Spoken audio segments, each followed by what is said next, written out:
Welcome to Real Estate 360 Live with Ryan Sloper, the trusted name in real estate radio. Now, here's Ryan Sloper. Welcome back, everyone, to another episode of Real Estate 360 Live. I'm your host, Ryan Sloper. For those of you not familiar with the podcast, my guest and I will cover every angle of real estate imaginable, from interest rates to the economy to what's happening in Washington, the Federal Reserve. We talk about a little bit of everything. We talk about politics, a little bit of the economics behind real estate, what's taking place with monetary policy, and all the implications of this and how it all is going to play out as far as the real estate market's concerned. Now, we've talked in many of the previous weeks at this point that real estate has become more of back page news, but lo and behold, we do have now what is considered, the media is now touting as the housing potential boom could be back all of a sudden as of August, which is interesting to note because there's really, outside of one report that we'll discuss in a minute, there's nothing to hang your hat on. And we'll dive deeper into that. We'll talk about Lawrence Yun, who's the chief economist for NAR, his comments and why real estate, and there's all these positive trends in real estate and what that means for the future of real estate. We'll talk about Fed and the more confusion that has been created by the comments by one of the Fed members, and it seems to be confusion is the best word to use when you're talking about anybody, whether it's Janet Yellen or Evans or Ploss or any of the Fed members. They create this mass confusion. One member says one thing and another one says something completely opposite just to keep you guessing as to what's taking place. So we'll dive deeper into the Fed and where we see things headed from here with their comments. Joining me on our panel, as he does each and every week, is Louis Camerosano. Louis is a former school teacher, a former attorney, and a former general manager of a major real estate portal. He's often been cited in the media as a real estate industry expert, Wall Street Journal, Forbes, Fox Business, U.S. News, MSN, and numerous others. Louis, how you doing today? Doing great, Ryan. How are you? I'm doing well, sir. So, right before we came on today, you and I were just kind of joking back and forth that, we got quite a bit to talk about today. Obviously, some of the headlines taking place with real estate and those numbers coming in.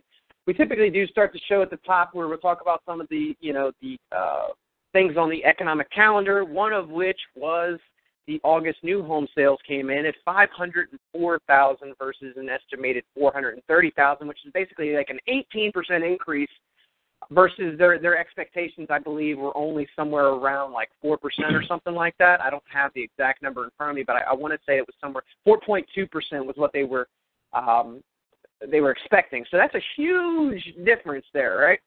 So what does everybody take away from that? Well, it looks like the housing sector is starting to boom again. They said heading into the fall they were expecting a strong fall, and look what we get in August. We get something that could show that, hey, there may be light at the end of the tunnel.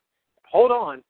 It's not that simple, folks, because, outside of this new home sales number, what real data do we have that says that the economy has turned a corner? Anybody noticed that mortgage applications have not jumped up by the same percentage? Has anybody noticed that part-time employees continue to increase month over month? Has anybody noticed that basically more and more full-time workers are getting laid off?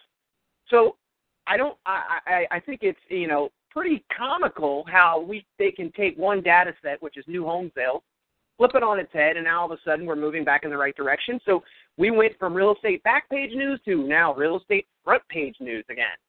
Louis, want to get your take on it, as always. It always seems to be perfect timing, right?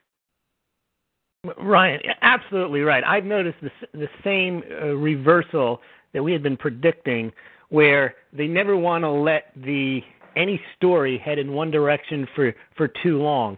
They never want the negative news to pile up too much. They never want the positive news to pile up too much, so they can kind of appear to be in control of their policy and that it's working. And I've seen stories saying, now that the economy is recovering, those are they're planting that thought in your mind that the economy is recovering, and now we have to think about other things. Now, when you go over to housing, the housing story has been ignored because basically all the housing data application, new home sales, existing home sales, permits, everything was down, and prices were starting to level off too. So the Fed's entire conversation, which had been the purpose of doing QE and lowering interest rates, was to have a housing recovery that would drive the economy. When that didn't happen, they just stopped talking about it and started talking about raising rates, which makes absolutely no sense. If you don't have a housing recovery going, and that was the purpose of doing QE, and now you're talking about raising interest rates even though the housing market isn't coming back, makes absolutely no sense. But they were continuing to insist, Ryan, that even without housing, even though they weren't prefacing it with saying even without housing, they were just saying and ignoring it, that the economy would improve and accelerate in the third quarter. And I guess a lot of people realize, well, that's probably not going to happen because it makes no sense that the economy is improving on other levels either, right? If you don't have housing going on, but you also don't have real solid job growth going on because you just had the most recent job report, 148,000 non-farm payroll jobs, which is not too much. But in any event, they are now hanging their hat on this. New home sales were up. Now keep in mind, Ryan, and you know this, that new home sales make up 9.1 to 10% of all home sales. So it's a very small amount. Now, it does have an oversized impact on the economy because more jobs are created from building new homes and people moving in and out of used homes. But what doesn't square, as you point out, the existing home sales are down. The mortgage applications are down. And you say, well, and you know that the cash buyers have been moving out of the market. So how does this even square with a healthy housing market? And the only thing I can think of is new homes are more expensive and richer people can buy them, and that perhaps this represents the analog where, Tiffany's is doing well, but Walmart is not. In other words, you have your Wall Street wealthy doing well, but Main Street not doing. That's possible because new homes are priced $50,000 to $80,000 higher. Or the only other explanation for it is there's two of them.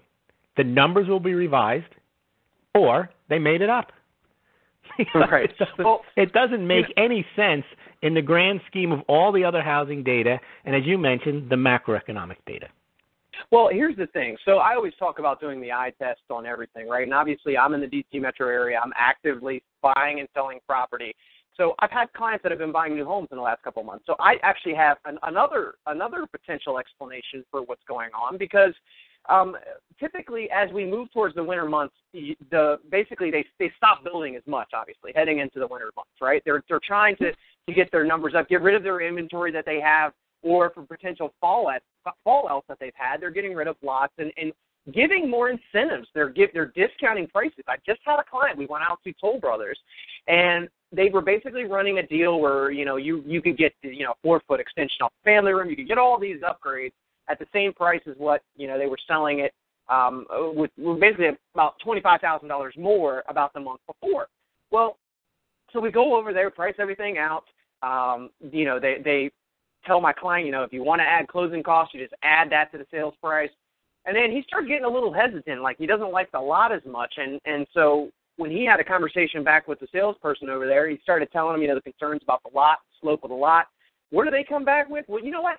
We're just going to throw in another $5,000 in options. We're going to throw another $3,000 for that lot since you feel like it's a little unfair. They're starting to throw things back at these people just to move property, right? And so I think that what's happening and going into that August and now into the fall is they're going to start trying to move stuff as much as they can before they get to the winter, which typically means discounting. Now, when we look at new home sales, how much data do we get, Lewis, as to, what price points are they selling these houses at? What discounts are they having to sell these homes at, right? They're not telling us any of this information. They're just saying these are basically new homes that have been sold.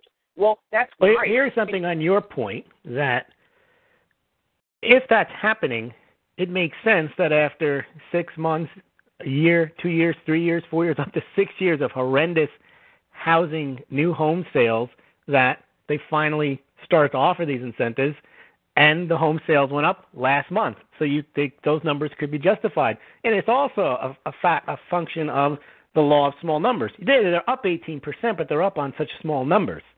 It's Correct. not like they sold so many houses last month in the grand scheme of things. They're still selling homes at the same rate that they sold in the 60s and 70s in new homes. It is really not a booming housing market. The numbers are up. They're better than they were. And that doesn't mean much because they were horrible before. Well, and not to mention, so you talked about a wider spread in price points between existing home sales and new home sales. In this same subdivision that I'm talking about, similar square footage homes, maybe a little bit different style, but same square footage, maybe just a little bit different in lot size. But literally, you can get existing home sales from between $525 to $550. You can get a brand new home for $550 to $575. There's not a huge spread there, right? There's not a huge difference as there normally would be, which tells me that the builders are having to discount. They're having to incentivize to get these homes sold. Well, it's so what you're saying is if they are the same price, why not go for the new home if it's in the same area? Of course. Why would you not? You can pick your options. You can do whatever you want there as long as you've got basically the deposit to put down on the house. Now, right. Wait, hold on, Ryan. What that means, though, is if that's the case, then new home sales being up, by definition, means existing homes sales are going to be down. So that's not a positive for the housing market. The same number of net homes will be sold when you add in new home sales plus existing home sales. Yeah, that's a great point. And I think more to that point is the fact that not only if there's more new home sales taking place, there's less existing home sales taking place, but what's happening is the existing home sales that aren't selling are having to price reduce, right? So I actually am starting to see where, and many of my clients have actually said this because they're like, hey, I've been on Zillow. These are people that are under contract already. They've already are just waiting to close. They're like, I'm still noticing that a lot of these homes that we've looked at just haven't sold, and they're slashing their prices. And I said, what happens is that, when obviously we have an increase in the supply of homes, and there's so much more competition out there now, what's happening is the only way you can stand out is to be head and shoulders above the other house and or be basically the lowest priced home on the block. Well, right, but what are the pundits telling us, though? They're telling us that if there's more houses, why don't you get into it? Yum says that if there's more houses on the market, more homes are going to be sold and prices are going to rise. That makes absolutely no sense. It just means there's more houses on the market and the price will go down. Yeah, so Lawrence Yun, the NAR chief economist, National Association of Realtors, wrote in this past, basically they do a magazine that comes out for 2 months. So this is September, October. And the title of the article is A Confluence of Positive Trends. And he dives into one section where he talks about inventory. The inventory shortage is also improving. There were 2.4 million homes available in July, the highest in 2 years. Buyers typically like to view 12 to 15 homes before choosing one. So now it's likely they'll find more options during their search. New home construction inventory is also rising as groundbreakings rise. What's more, all cash investors are stepping away, giving first-time buyers a better chance to get into the market. Investors made up 16% of all transactions in July, while first-time buyers comprised 29%. Okay, so Lawrence, you are saying that this is better for buyers because we have an increased supply of homes. So, yeah, okay, great. They have more to choose from. But that means that there's less homes selling because there's more coming on the market that aren't being taken off the market. The demand hasn't increased. For the people that are looking, yes, they have more to look at, but that doesn't create more buyers because there's more homes on the market.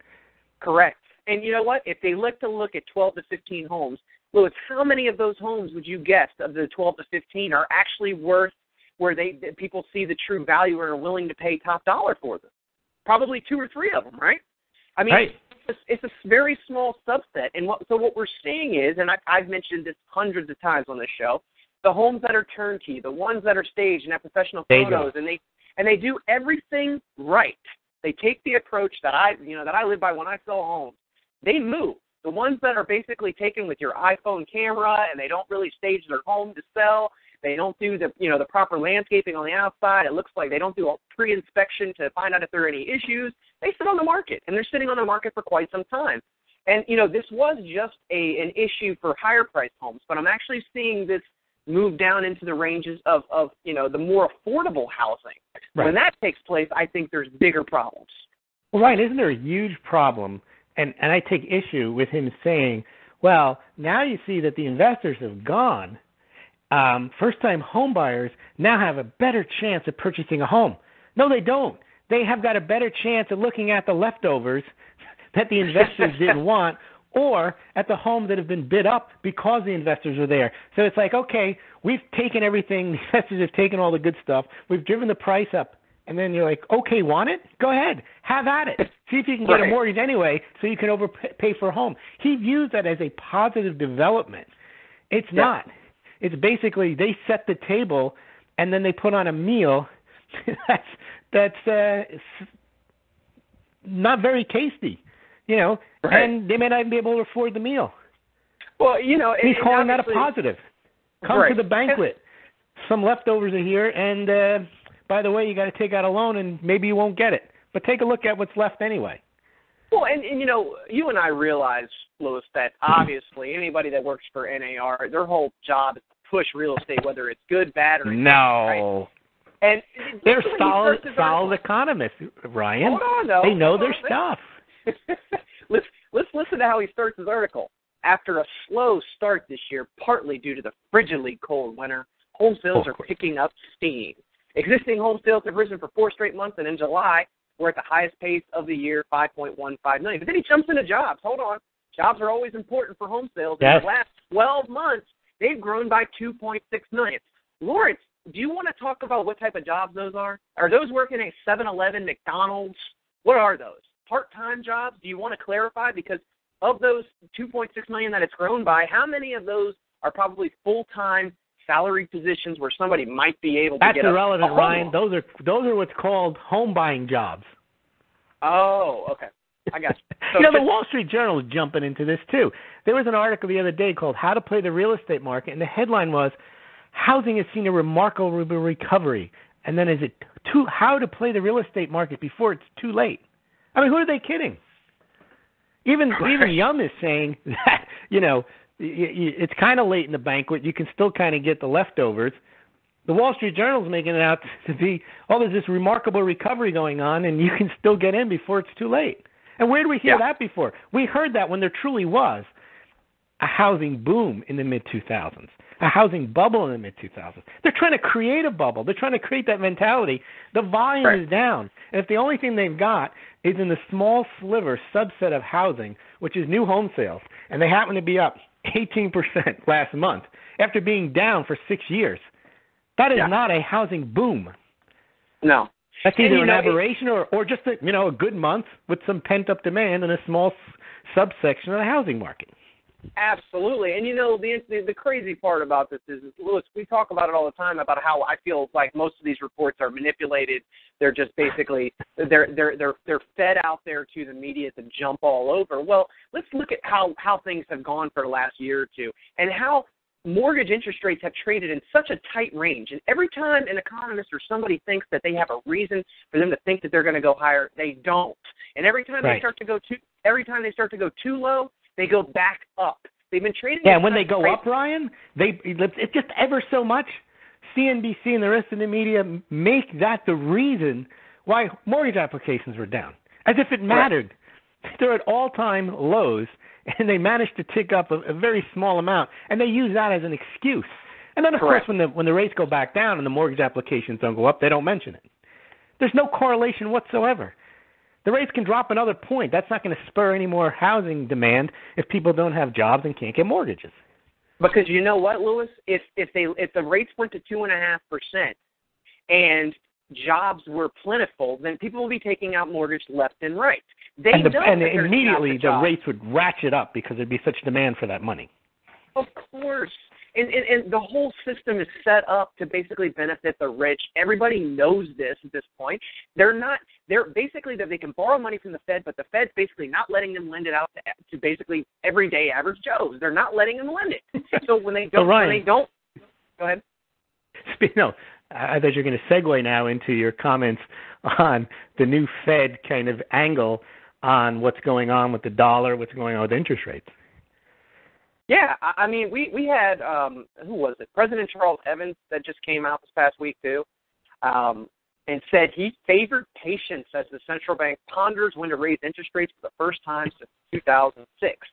And I quote, "The biggest risk we face today is prematurely engineering restrictive monetary conditions. I am very uncomfortable with the call to raise our policy rate sooner than later."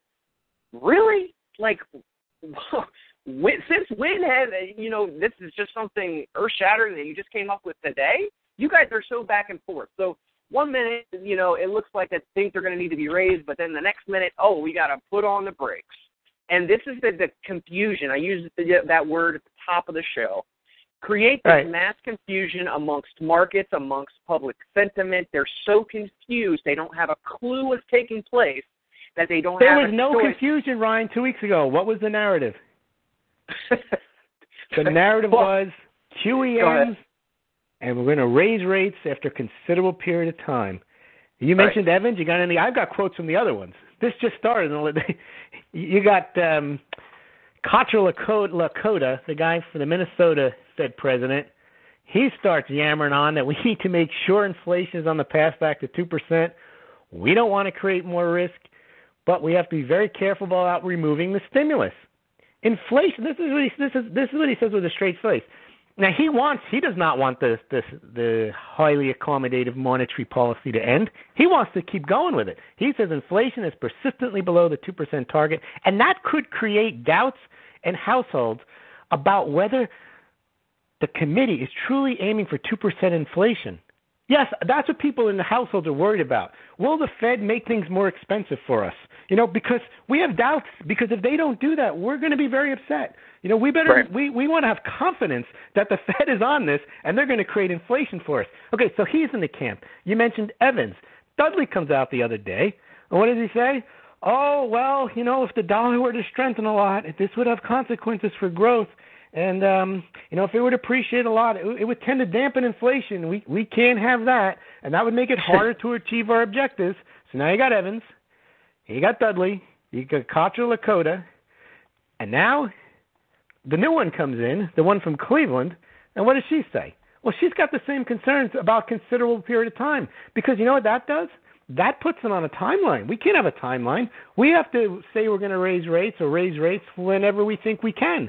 And it sounds like everybody thinks we can't.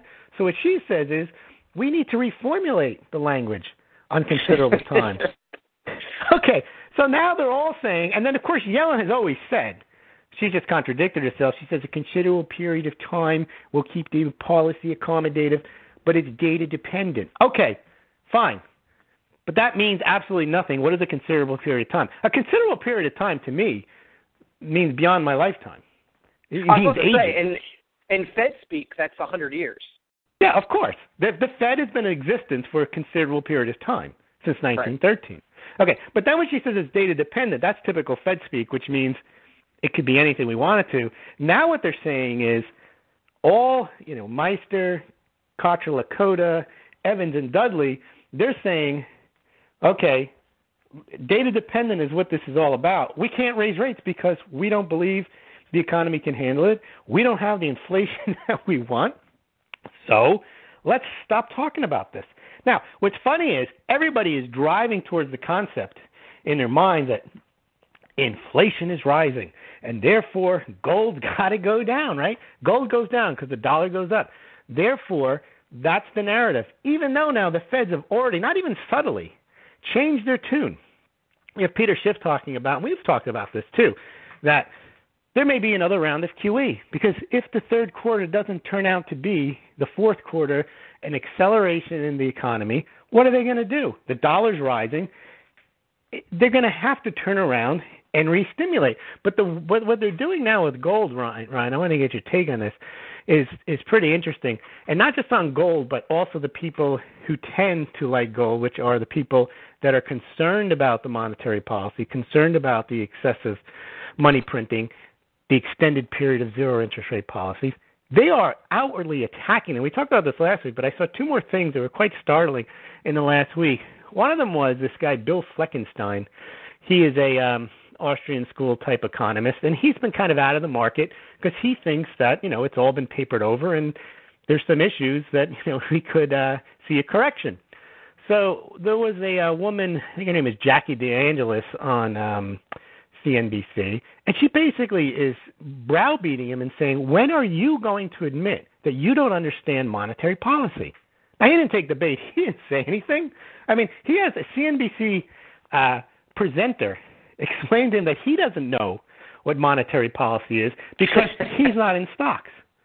Okay, and then yesterday, there was another kind of fascinating view. They decided to talk about gold on CNBC, and they had two guests on, Basher and Bashee. Both were on there talking about why there's never been anything better than the dollar and why gold is 100% useless. It has no value other than what you think of. And one of the women went as far as to say there's nothing to support gold. And she even said that not only is there nothing to support gold, we don't even have any geopolitical. She said the geopolitical environment is quiet. You've got wars raging. You got Obama bombing Syria. You got ISIS supposedly ready to commit a massive terror attack. You've got Russia invading Ukraine, and she says things are quiet on the geopolitical front. There's no value to gold. And this is the mentality that they're trying to push forward, is that the people that want sound monetary policy are wrong. We had, what's his name, a couple of weeks ago, Henry Blodgett going on and saying people are wrong. You've got Krugman taking victory laps. They're all basically saying, look, this thing we invented, this QE, this $4 trillion, look, it works. Stock market's up, continues to go up. And every day that you guys are claiming the sky is falling, when it doesn't fall, you're wronger. And that's the narrative that they want to push forth because they need to be right. They need it to be set in people's head. Just keep with the program because the program is working. And unfortunately, they've got enough converts kind of in the media, which they own, and then on Wall Street because they're doing their bidding. They're pushing the prices up. Absolutely. And, of course, when there's a problem, Ryan, who saw it coming? Everything was going fine. They will find someone to blame. They will never blame that it was inevitable that their policies created this massive bubble and crash. They will never say Ryan Sloper was right, Peter was right. They will blame something else, even though it's obvious as the day is long that what they've done, they participate in the markets, they manipulate the markets. They direct the cost. They set the cost of money. They buy stocks. They do whatever they can to promote the stock market. Yeah, and then they have the reporters on TV telling people, if you're not in the stock market, you're a loser, and you don't understand monetary policy. Brian, what is there to understand about monetary policy? I think you described it best last week. You said you push the print button, and you take your hand off, and maybe you talk about taking your finger off it for a while, and then you put your finger back on it, and you print dollars. Yeah, it's that simple. And you choose where that money goes, right? It could go to the stock market. It could go to lending it to, big banks and hedge funds. It's not going to the average Joe. It can go to Europe. It can go to Europe. It can go to Europe. Asia. It could go to Belgium for all we know. It could go anywhere. And I thought an interesting. So I don't know if you're familiar with Peter Thiel, Lewis, one of the PayPal the guy at PayPal. Yes, a supposed libertarian. Yeah. Yeah, but he has some interesting insights on the economy that I actually believe quite a bit of what he says. But he talks about, how everything is being so manipulated, right? Like how the stock market is being manipulated, interest rates are being artificially manipulated to keep them low. And he talks about he doesn't really see silver. Yeah, gold and silver. He doesn't see bubbles per se in stock markets and things that people think they're going to be bubbles in because we have a printing press, just as you mentioned, right? They can continue to manipulate and drive these things higher. If the stock market were to correct and go back 1,000, 2,000 points, the Fed could turn it on and call it some sort of creative plan, and all of a sudden they buy it back up to where it needs to be. But he brought up the what was long-term capital management called when they bailed them out? Nothing. They just did it. Correct. He thinks. Yeah, but Peter said the biggest bubble is in government bonds, right? Of course. And that's what nobody wants to talk about. Nobody wants used to talk about it, Ryan. And if you remember, that's what everybody talked about. When we started our show a few years back, that's what we talked about, kicking the can down the road. The U.S. has too much debt. There were movies, IOUSA. There's going to be a collapse in the U.S. bond market, the collapse of the dollar. That's been going on for a while. It hasn't gotten any better. It's gotten worse. Whatever people were talking about 5 and 10 years ago about the debt situation in the United States is even worse now than it was then. And what they say is, well, the deficit's gone down the last couple of years. Yeah, but the cumulative deficit and the unfunded haven't gone down at all. And that's just accounting tricks because they throw this stuff off balance sheet, and you still owe it. Yeah, and you know why most people don't care, Lewis? It's because the stock market's higher. It's utterly ridiculous that... Like, that issue doesn't exist anymore because they've put something in front of people which is called the stock market. Yeah, you know what that says to them? There can't be a problem because of the stock market should reflect the fact that we have a problem. And since the stock market doesn't reflect that fact, in fact, it's up, it must mean things are good. And that businesses are going to hire because they're confident and so on. No, they're just manipulating the stock price higher. They're creating a show, but they're not creating a product. Yeah, you know, when I talk to people a lot of times, they think I'm crazy. They're like, well, I don't understand. Why would you speak negatively about what's taking place in the economy? I said, well, you know, obviously there's opportunities in every economy. Look, I take advantage of them. I'm in the real estate business. I buy and sell and invest in real estate. But that doesn't change the fact that I still have to look at things and be realistic about things. I'm not going to be an eternal optimist just because the Fed tells me to be.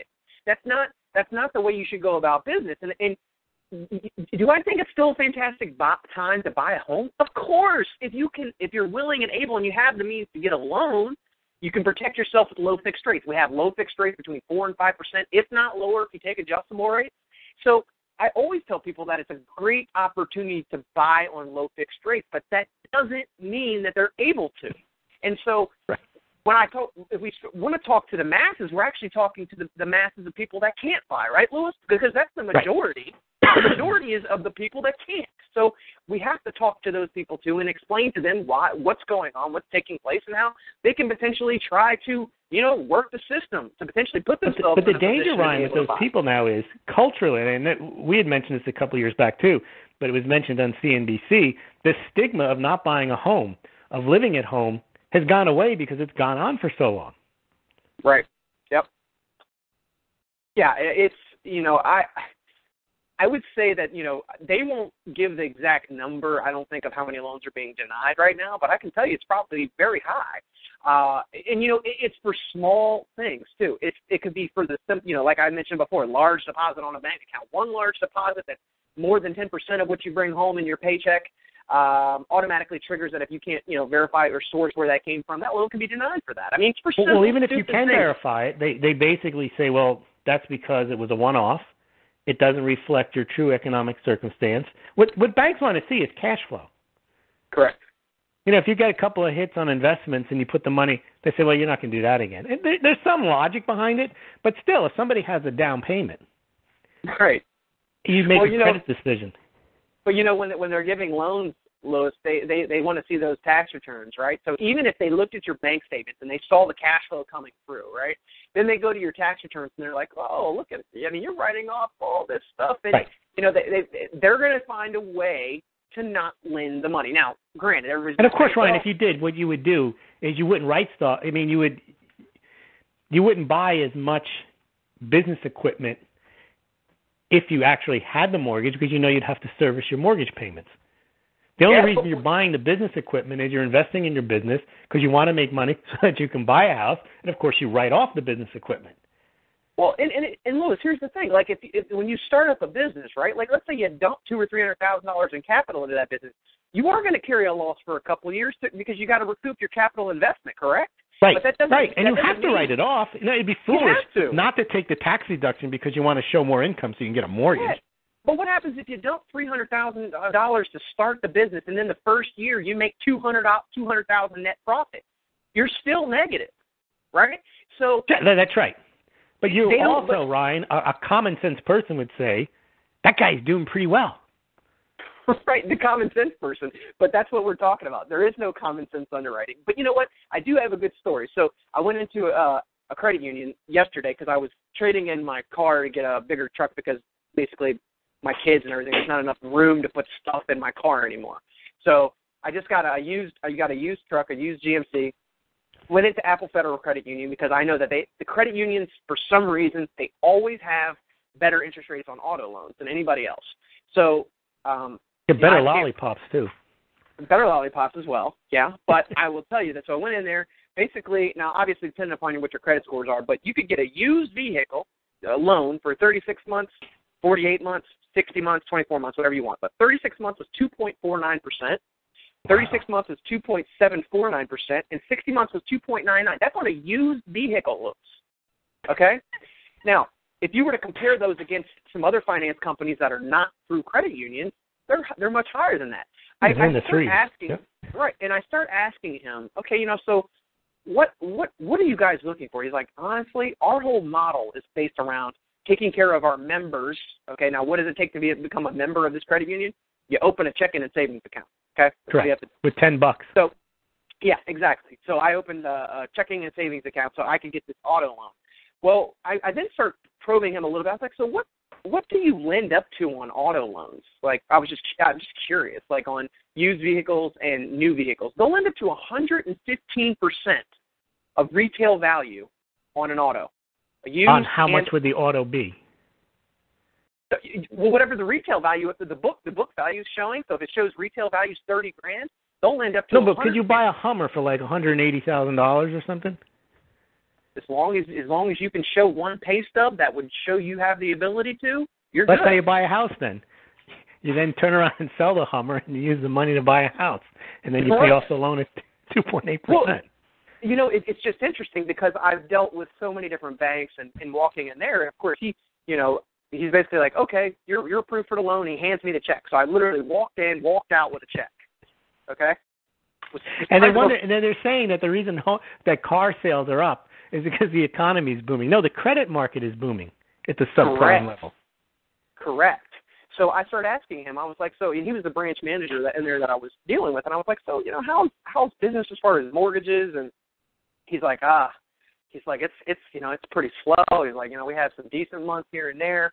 And I have had clients that have used this particular credit union, which is Apple Federal Credit Union, for those of you that are in the D.C. metro area. I would definitely highly recommend them to anybody that's looking for some sort of alternative financing, because one of my clients was able to get a mortgage through them with a short sale that she had literally a year prior by putting 30% down. They just gave her the mortgage. They were like, she's a good member. She's got good history with us. She's got money in the bank.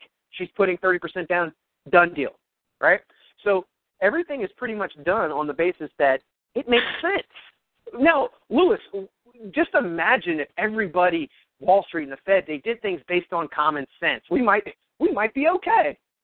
But no, we can't do that, because the only way to control the masses is to manipulate and tell them what you feel they need to hear, and manipulate interest rates and manipulate the stock market. But as long as people's retirement accounts are going higher, they don't really challenge what's going on. They don't really care. Now, they'll care if they lose their job. They'll care if they lose their job, but they're not gonna blame the Fed. They're not going to blame Congress. They're not going to blame the president, because their portfolio is still high. So they're going to just say, well, my company was making cuts. Blame the company or their boss. Yeah, and they don't understand that in the bigger scheme of things that all this manipulation is terrible for our overall economy. It's right, hold on. You mentioned every year, I'm not in favor of public education at all, but you always mention they don't teach you in public schools about how to run your finances and so on. But they clearly don't teach you about Fed monetary policy in school. Why would they want to? Yeah, well, why would people even know anything about it then? Correct. They don't want you to. It's the whole. I don't even think the teachers know anything about it. Heck no. I've talked to teachers that are teaching business in high schools, and they'll look at me sideways. They'll be like, "You're crazy. What do you? No, they're not manipulating the dollar. Come on." I mean, this is exactly what we're dealing with, though. For somebody to listen to our podcast here, they're going to think that we're Looney Tunes because we're just taking the contrarian side, right? We're just playing. We just want to create this conflict and not go along with what's taking place. Well, no. Typically, you want to run far away from the herd, and the herd is what that herd mentality has been created. By Congress, by the president, by the Fed. They want everybody to follow in the same direction, the funnel in that same line.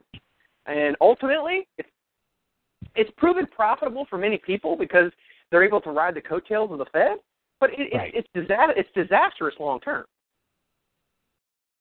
And well, it's disastrous long term, Ryan, but you see, every day that goes by that the disaster doesn't happen gives them bragging rights that It's working. You can set up a faulty construct, and every day that the building or the bridge hasn't collapsed, you can scoff at the people who say it's going to collapse. Right. And then when it collapses, they'll say, well, it wasn't the design, it was something else. You were still wrong. You're like a broken clock. You kept saying that bridge was going to collapse. And for every day that it doesn't collapse, they have in people's heads that, see, the bridge was built right. These guys are just, they're conspiracy theorists. They're just complaining about everything. And then when the bridge does collapse, they immediately blame it on something else. And they never give you credit for noting that the bridge was constructed faultily. Yeah. Well, think about it this way, Louis, and I try to. Because it's going to happen, Ryan. We can't even predict when it will happen. But you can't just print $4 trillion, wipe your hands of it, make a few statements, change your policy, and think everything's going to be fine. Yeah. Well, let's just say, Louis, you and I start a company tomorrow, and the economy's not growing so great, so we're not making much money. But if we had the same printing press at our disposal where we could basically push that button, and this week we can borrow $10,000, and then you know what? We lose that $10,000. Next week we need to borrow $12,000, and then the next week we borrow $15,000, and we can do that forever. Our business never goes out of business, right? It never goes out of business. Our business, yes, but we'll think of all the people that you harm by conducting your business in that manner, and that's what the Fed does. It conducts its business, and it doesn't lose. But then they try to tell you, what's good for us is good for you. Nonsense. Yep. That's exactly what's taking place, from the top. It's just everybody else, all these other small businesses that I'm referencing, are going out of business. They're going bankrupt. They're firing employees. They're trying to cut back all their costs because of the healthcare and looming healthcare things, and nobody wants to have to pay out these benefits to people anymore. So they're cutting employees, hiring basically staffing agencies to contract out work. I mean, overall, we're completely changing the dynamics of what the United States workforce is. You know what I mean? True, but Ryan, is Obamacare an issue in the upcoming elections, which are 6 weeks away? No. Are they an issue? Because remember, 6 months ago, a year ago, the media was filled with disaster stories about the website didn't work. It cost nearly $1 billion for it not to work. People were complaining, if you like your plan, you can keep your plan. That turned out to be false. This was supposed to be a big disaster. I don't hear about it as an issue for this election. No, because you know what's you? No, because you don't know why. They've created... People have accepted that you're getting it and you're getting it. So what? Exactly. Or they fixed it. Hey, don't worry about it. We fixed it. And how quick people forget, right? Like they just move on, like it never happened. And now because now we have ISIS and we have Russia and we have all the other things going on, guess what? The talks of the next election can be foreign policy and jobs. Okay? Correct. You know what? And that's why you had this great housing report come out. You'll have a good unemployment report come out in October. You have a good jobs number come out. It'll all be manipulated to keep those that are in power in power. I got my insurance bill the other day, and they basically said, good news, we're raising your premium. And the good news is I don't have to do anything about it. They'll just charge me more next month. And the other good piece of news was they're going to let me keep it. Now, this is a plan which has a deductible about $8,000, costs me about $1,000 a month for my family, and they're telling me this is good news because they're going to raise the price, and I get to keep it. Mm-hmm. I get to keep it, and I don't have to do anything. Yeah, and you should nothing feel. I have to do. Right, you should feel lucky that you get to. They'll just take the money out of my account, the way they always have done. Everything stays the same, except you pay more and get less. And that's the good news. And the real good news, Ryan, is there's no other insurance carrier I can go to get the same ridiculous rate for the same lack of coverage. Yeah. It is ridiculous, right? I mean, that's where we're at, though. And you're going to probably be getting those notices every single year. Good news. We've upped your premium 7%, but you don't have to do anything. We'll just continue to take it out of your bank account. And you can keep this plan if you want. Right, on the envelope that they sent you, did they have any teaser copy on the outside that had like a smiley face? Right, I opened it up and I thought, good news, they were gonna reduce my rate, or they were gonna change the coverage or something. It was basically they're raising it and I get to keep it. Right. What's that? Yeah. I said maybe you thought they might send you a refund on part of your premium because they overcharged you. Exactly. That does happen once in a while with other companies. You know, you say, oh, I got a check for $12. That's nice. Right. Yeah, that's great news.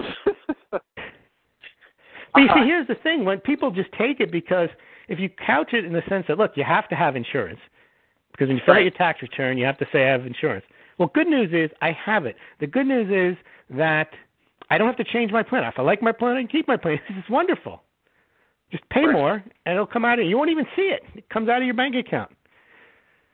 Well, you know, and I think that's interesting that you bring that up. So it's like good news. It's like, good news.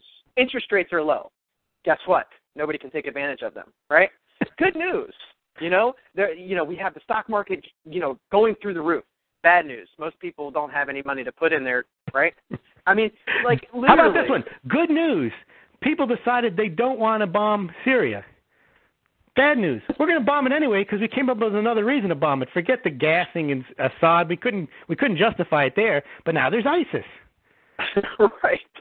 Good news. It looks like Obamacare is being put on hold. Bad news. Your insurance premiums are still going through the roof. You know what I mean? But like literally, that's how everything is operated. It's Orwellian, and yeah. And people are like, well, what can I do? And as far as real estate's concerned, like I said, there's not much that you can do other than trying to put yourself in a better financial position with your credit, with money that you've saved up. If you have the means, like sometimes people just don't improve their situation just because they could care less, right? And sometimes it's just because they don't know. And if they don't know, like, they can improve their credit, because my dad told me a long time ago that the one thing that you always want to make sure that you have is good credit, because it helps you take advantage. And more to the point of when I walked into the credit union yesterday, and I'm able to go in there, get a used car loan for sub 3%, walk out with a check the same day. Then he wants to offer me a credit card for 5% for $25,000, Lewis. Wow. Okay? All in the same, just one time in. He wants to give me everything. He's trying to give me as much as he possibly can. He's like, you might as well take it. It's free money. And even if you don't use it, it's 5% credit card. He's like, we have the lowest rates around. I was like, well, you pretty much do. So, I mean, good credit allows you to do those things. Now, bad credit, if you were to do that same scenario, walk into that bank, chances are you're not coming out with a check. Right. Or you're going to come out with a check that's tied to an interest rate that's pretty absurd. So, if you and the repo man has your personal address and number before you even buy the car. Exactly. And you know what? That's part of their game. They don't mind lending out and having to repop the car, because guess what? They're going to turn around and resell it and loan money back out at 18, 19, 20% again. That's just what's taking place. But more to the point, it's good to have a good credit rating, but for most people, credit is evil. Because credit used properly requires, you don't borrow stuff to have stuff, borrow money to have stuff. You borrow money at a low interest rate in order to get a better return at a higher rate. Consumer credit is actually a bad thing. It creates inflation. It creates personal bankruptcy.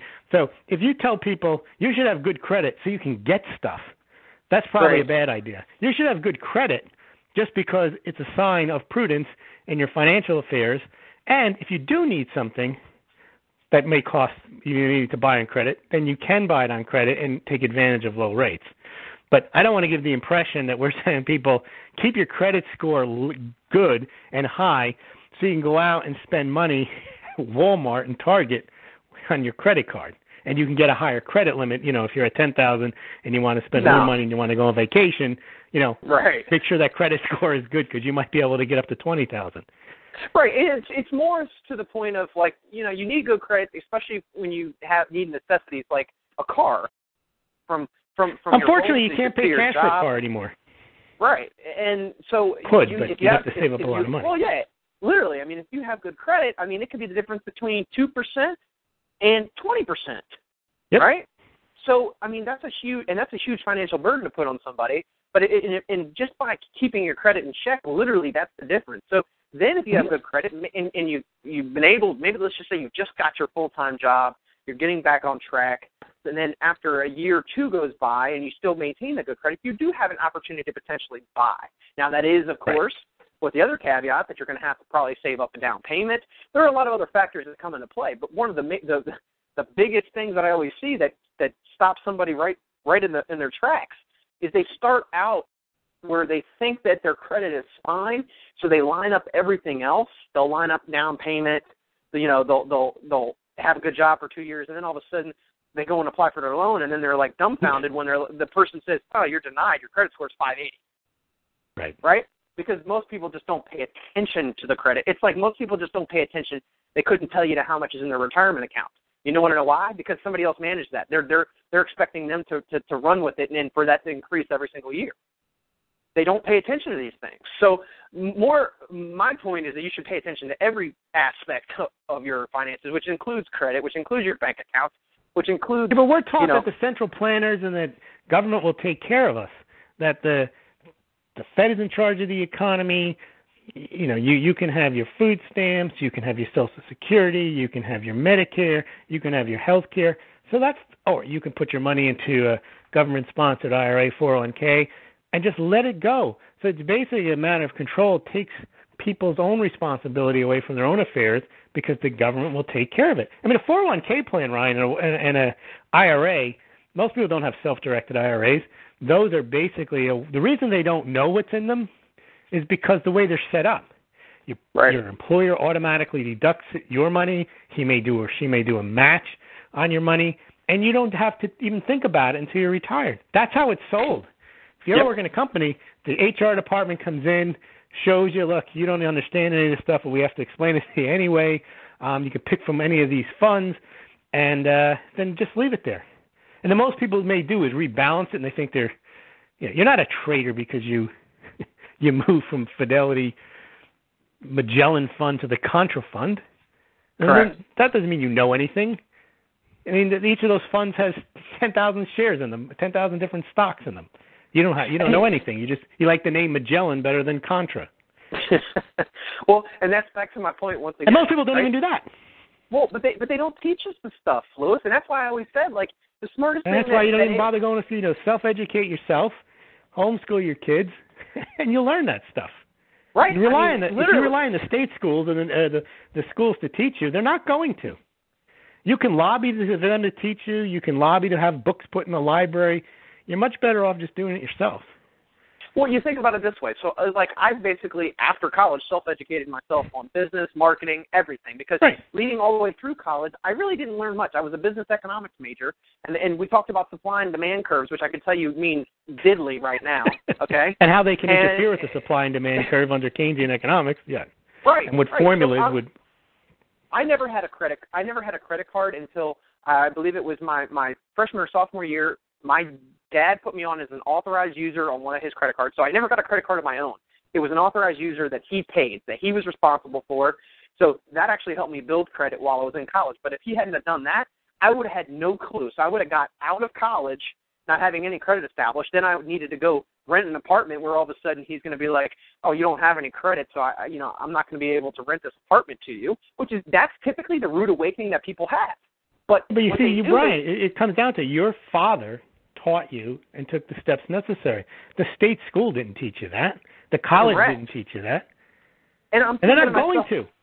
And it's pointless to even say that's what they should teach. No, people need to educate themselves. Because it's not like this is difficult to learn or difficult to find, especially with the Internet. You can find this stuff. You point that out every week. Yeah, you can find it. It's hit your fingertips. Literally, type it in. What's a retirement account? What is a credit score? Like literally, but if they taught these things in middle school, and all of a sudden all these people were like educated about what's taking place in the world, they drop out by junior high. Right, there'd be no reason to go to school anymore. You're like, oh, I got this. You mean I can start my own business when I'm like 15? Of course you can. No, they have regulations now in place that make sure that kids don't touch a lawnmower until they're 30. Right. I mean, but and that's just more of the whole mass manipulation and control, right? It's dumb it down. Don't let people learn this stuff. Control it by the textbooks and what you put inside those textbooks. Yeah. If, you know, what you put inside the kids' heads, then they graduate and they're basically, want of a better word, they want them to become debt slaves.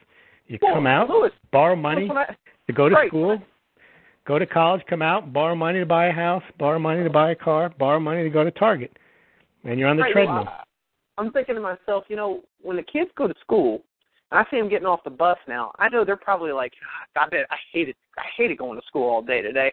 The last thing you're probably thinking about is coming home, hopping on the computer, and then learning about something else after they just, you know. Absolutely not.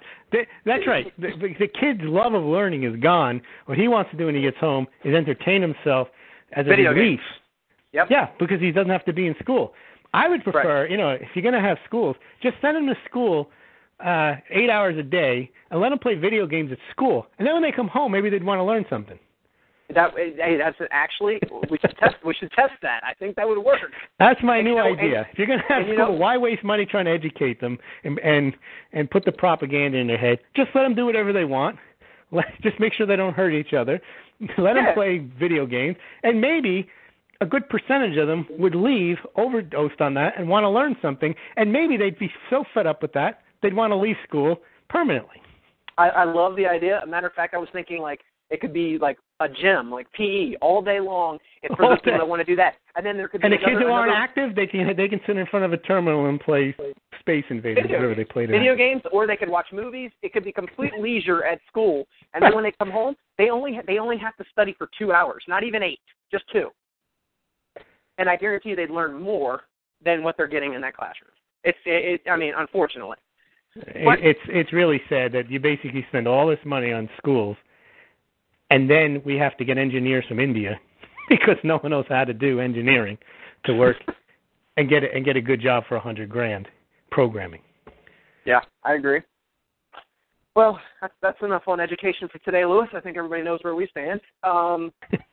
First-time listeners don't, though, Ryan. Joe DiMaggio once said, why does he still, now that he's a legend, not that we're legends, and he's 38 years old and he's still playing baseball, why does he run out every hit? Why does he even bother? And he said, because there may be a kid in the stands that never saw me play before. That's true. That is true. I agree with you on that one. If you wouldn't mind, we're up on the end of the show here, but if you wouldn't mind giving our listeners your blog, your contact information where they can check out your weekly blog post. Thanks, Ryan. It's smogld.com. For those of you who don't know, SMAULGLD.com. Please check it out. Commentary on the Fed, gold, silver, economics, and real estate, and also the Real Estate 360 shows are in YouTube format on smogld.com. Thank you, Ryan, and thank you, everyone. Awesome. Thank you, Louis. Thank you guys for tuning in. Once again, if you'd like, download, subscribe, share the show, leave a review on iTunes, search Real Estate 360. Forward it along to somebody that you may think may have an interest in this show. We're looking, to grow and get the information out there. Appreciate you guys for tuning in. We'll be back again next week. Take care.